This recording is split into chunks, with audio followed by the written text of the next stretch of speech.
Má vaše dcera důvod utéct domů?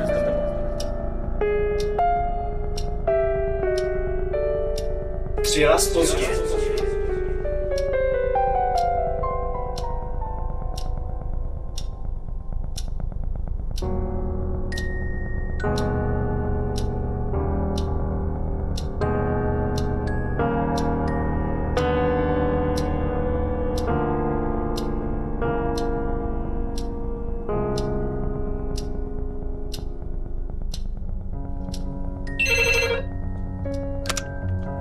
Prosím.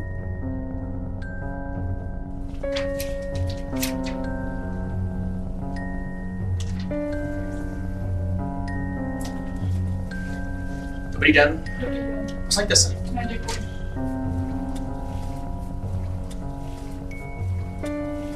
Něco jsme našli, paní Mrázková. Myslíme si, že je to vaší dcery. Jenom potřebujeme, abyste nám to potvrdila.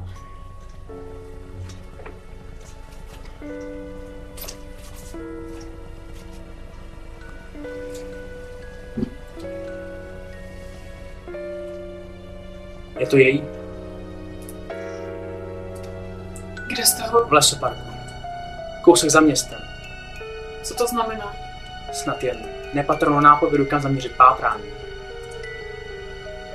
Je vůbec nějaká šance, že... Mu vám teď vůbec nic nepovím, paní Mrázková. Běžte domů. My vám dáme včas vědět.